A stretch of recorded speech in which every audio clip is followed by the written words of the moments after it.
What's up guys, Schmidt here, welcome back to another video, and as you guys can see, we are back on Black Ops 4 today. At this point, I think we're at like 16 hours before the beta is supposed to officially end. I'm really hoping that they extend it a day, but I'm trying to get like some videos recorded and stuff while the beta is still live. But we're almost max level. They turned on double XP yesterday, which helped out a lot, so we're almost max level, so we're gonna push for that level 40. I'm also kind of slowly waking up because I just took an hour nap. I got up like kind of early today, had to help my sister move into college and stuff, and you know, obviously I wasn't going to take away beta time to try and get more hours of sleep, because who would do that? It's beta weekend, man. It's grind time. But I got a G Fuel brewed over beside me, so I'm slowly getting there. All right, so I just unlocked this SOG. Have not used it. Don't know if it's good. It's good. Oh, this gun's legit. But today I want to tell you guys why I don't like PlayStation 4. And a lot of it actually comes down to one specific story that happened last week.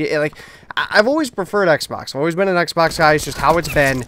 And, you know, so I've always preferred this console. And PlayStation 4 isn't really that bad, but I just had one of the worst possible experiences last week, and it really set me over the edge with PlayStation. Now, for backstory, again, like I said, I have both consoles. I have an Xbox One and a PlayStation 4. I play primarily on Xbox One because it's where my friends are. It's just, I've always played on Xbox, and I have the PlayStation 4 mainly for, like, exclusive games, so which means games that aren't on Xbox. So I told you guys a little while ago that I like to play sports games. MLB is an exclusive game only on PlayStation. I played Detroit Become Human, which is a game that came out earlier this year, so it was awesome to have the PlayStation 4 to play that game because that was such a great experience. And it's also nice for when this kind of stuff happens, so like Call of Duty betas, so I can be able to play them during the first weekend that they're live, which I would normally miss out if I only had Xbox. So it's great to have it for that. So that way when these betas like first go live, I can play them and I can bring you guys God damn. I can be able to play the new game and of course bring you guys content of it the first week that it goes live. So it's a great thing to be able to have, don't get me wrong. And when I first got the PlayStation 4,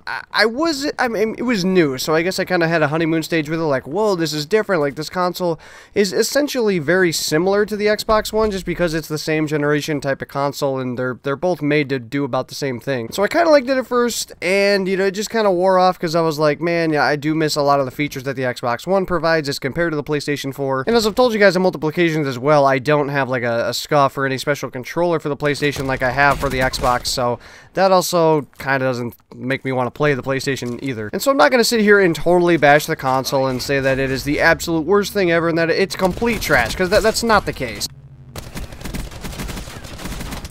Oh, dude, that was... I'm gonna give him credit for that. He tried to make a solid play there. I respect it. So I like having it, but after playing on it for a while, I'm just like, man, I do miss playing on the Xbox. And again, all this stuff is subjective, and it's just personal preference for me. But last week, while the Black Ops 4 beta was live only on PlayStation, I had one of the worst experiences I think you could probably have with a console. And so today I want to tell you guys what really set me over the edge with PlayStation. So last week, as we all know, the PlayStation 4 beta went live like, I think it was like 17, 18 hours earlier or something. It went live like the Thursday night around like 8 o'clock Eastern time. And during the time this happened, I was at work, so I wasn't like just sitting at home waiting on the next day for the beta to go live or for it to potentially go live early. Like, I just wasn't home. And so I got home a few hours later after work and was able to just come home, and I had my code, so I put that in, was able to install. And I'll tell you guys one thing right off the bat, and I don't know if maybe this is just my experience, but I believe I've heard this from quite a few other people that have PlayStation, is that the download times on PlayStation are extremely slow. Like, they are brutally slow, and it doesn't really matter on your internet. Like, I have pretty good internet. It's not the best in the world, but I have pretty solid internet. I believe I get like around 100 down, and I'm not direct lined in, so I don't get every benefit of 100 megabits down, but typically on Xbox when I try to download stuff, I at least get around 80 or 90 on a consistent basis. And so for me to be on PlayStation 4 and get like 3-4 megabit download speed, like that's very, very bad. And so to be able to download the beta and play it on PlayStation 4, it took me over 3 hours to download this beta, which was awful. And so by the time I was actually able to play the beta and play my first games, which you guys saw on the channel, it was like 2:30 in the morning, which I guess, you know, I still got to play the beta early, and especially playing on that first weekend. I mean, those download times for PlayStation are just atrocious. And so I get this thing downloaded, and I play my first games and all that stuff, and then I'm just like, alright, you know, that's good. I want to continue playing. I'll get this video edited tomorrow, blah, blah, blah, blah, blah. You know, I go to play more of the game. And oh my god, I almost forgot part of the story. So when I originally started to download it, there was a storm going on outside, right? It was raining, there was a lot of thunder, lightning, and stuff, and so when I got about 5 gigs into the 32 gig download, my power went out. You know, we had some thunder. I guess it knocked out the power temporarily. It was like 3 or 4 seconds or something. It wasn't really that long. So just know that and keep that in the back of your minds. So I was 5 gigs in and had to restart this download, which only prolonged the process of trying to download this thing. So then after all of that, when I finally got it done downloaded and was able to play, I played my first few games and played a couple more games after that, after I was done recording. My power went out again, which of course turned all my stuff off in the middle. I wasn't recording or anything. I wasn't recording for a video. I mean, I was like recording in case I got a cool gameplay or whatever, but it just shut all my stuff off, which I was like, oh, all right, this is kind of dumb. This is annoying, whatever. I'll just turn everything back on and load everything back up and I'll play. But oh no, God forbid, that would just be too easy, right? So for PlayStation, here's how things go, and I'm sure a lot of you guys know this if you have a PlayStation 4.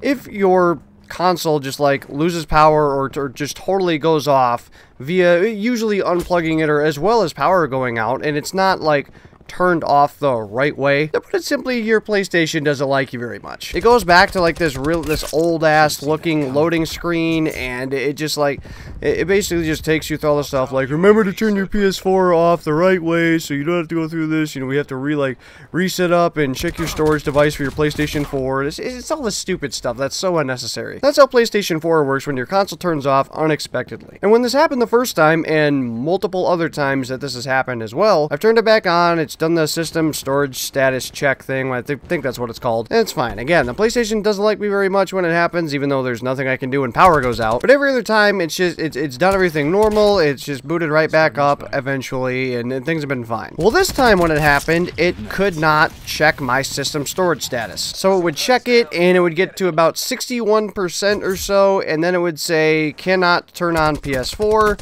Please follow the instructions or something like that to install an update. I'm like, well, this is dumb. I've never had to do this before. Like I don't understand the issue, but I followed through with everything. And it was, I'll tell you guys, it was the dumbest process I've ever had to go through. Essentially what this thing wanted me to do was it wanted me to get on my computer, right, take a USB flash drive that I had, just a free one laying around, go on PlayStation.com, install the newest update of PlayStation, put it on this flash drive, plug it into my console, and install that way. Now, as with a lot of stuff that I've talked about and I'm going to continue talking about in this video, I don't know why the hell that's a thing. That is just so ridiculous to me. And so it took me a little bit to get it how to do it, because you had to set it a specific way in a file to be able to have your PS4 read it, all this dumb stuff. And so I eventually got all that figured out, and one way of installing it didn't work, so I had to try another one, and then basically I got my PS4 to restart and I thought everything was good, and then even through all that stuff, it still didn't work. It didn't want to accept the update, it couldn't take it, and it just, I was like, oh my god, this is ridiculous. So I went on PlayStation.com, their help support thing, and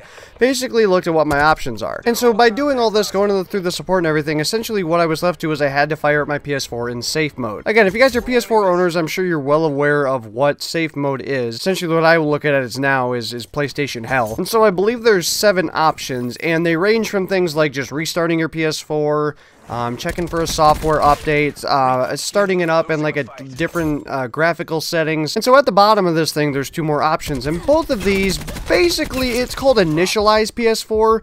Essentially what it is you factory reset your PS4. I think you guys know where this is going. Now, of course, I went through all the options and tested them out to see if, like, I could do anything else before I had to just settle for the option of resetting my PS4 basically and deleting all my memory on it and losing all the stuff on my hard drive. As I said, I'm sure you saw where this was going. None of the other options worked. I had to reset my PS4 to factory settings, which erased all the stuff from my hard drive, so all my saved files from different games, all of that stuff was deleted, and I think that's kind of it. I mean, there's not really much else on a console I have with like saved files. And so I guess that was essentially it. I mean, I had to like go on and like download my profile, which all that stuff is saved online, like all that kind of stuff. So I just have to basically download it to the PlayStation 4 again, which is super simple. Of course, like my online rank and stuff from the beta is, you know, that all saves, but I had to re-download the beta again for essentially the 3rd time. I had to re-download all my other games that I had in there. I'm still not finished with that. I've only done a few. I lost all my saved game files, so stuff I had saved in game from like story modes or stuff, just all kinds of stuff. All that was gone, which was terrible, and it was a nightmare, and at this point, I was so done with the day. I had to reinstall the beta again, which was you know, with the download speed of the PlayStation 4 was going to take like another 3+ hours, so at this point I just kind of went to bed and woke up the next morning. And so I'm sure you guys are wondering, like, okay, Schmitty, all this stuff happened, and you had to erase the stuff off of your PlayStation 4, like, all that's terrible, you know, that sucks. But why does this make you hate PlayStation? The reason I hate PlayStation for this is I don't even know how this is an option, and of course everybody's very familiar with how PlayStation has things set up to where they really need you to, like, turn off your console the right way, otherwise things can happen. And they have this whole safe mode thing to where essentially, you know, if your power goes out, you can have to resort to totally resetting your PS4. To me, I don't know how Sony sat down and thought that that would be an acceptable thing. Because I'll tell you guys, on Xbox, if my power goes out while in the middle of playing Xbox, you know what I do? I turn it back on, and it works, and nothing else ever happens. I don't have to go through the safe mode crap. I don't have to go through it giving me warnings of, like, you need to tune your PlayStation off the right way, even though it's not my fault that my power goes out. I think it's just a terrible way that PlayStation has this set up, and like, I just feel like there's a different way that, I mean, obviously Xbox has zero issues with this, right? And so I don't know exactly what it comes down to, or if it's a real decision, or whatever it was, but PlayStation is really the only place to where that could happen. All the other consoles are pretty well safe that, you know, if something turns off, as long as it doesn't get struck by lightning, like, okay, if that happens, then of course. Because, I mean, that's the same with, like, PCs and stuff, too. You know, if they get struck by lightning and they're not protected, then, like, obviously bad things can happen. But my house didn't get struck by lightning, like, nothing that bad happened, like, we didn't have, like, this insane power surge or nothing. In fact, you guys want to know what happened? So I told you guys earlier in the story, right, that the first time my power went out, the first time in the middle of the download, it was due to, like, the lightning and thunder outside.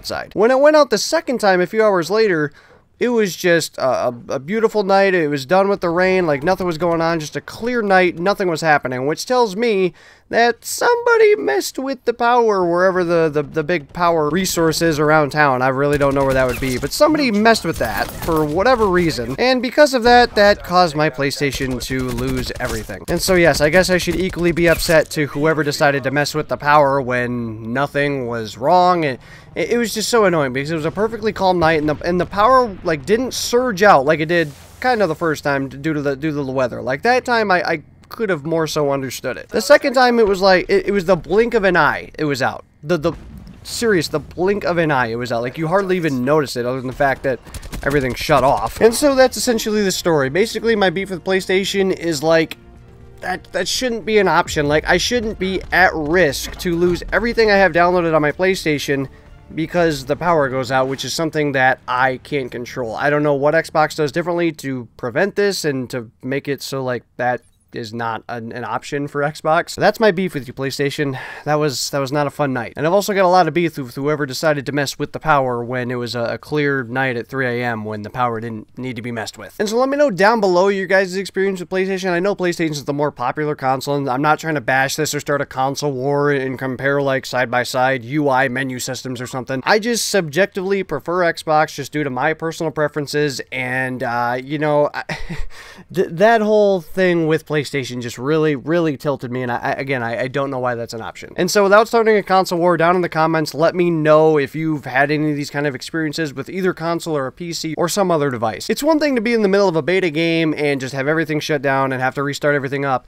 It's another thing to have to factory reset your console because your power went out for the blink of an eye. Anyway, that's going to do it for today's video, guys. If you enjoyed, make sure to smack the add a like button down below. If you guys are new to the channel, looking forward to more video content, you guys are in the right place. Hit the subscribe button down below as well. And there's notifications on so you guys know those videos go live. Hopefully you guys all have a good one. I will see you guys on another video.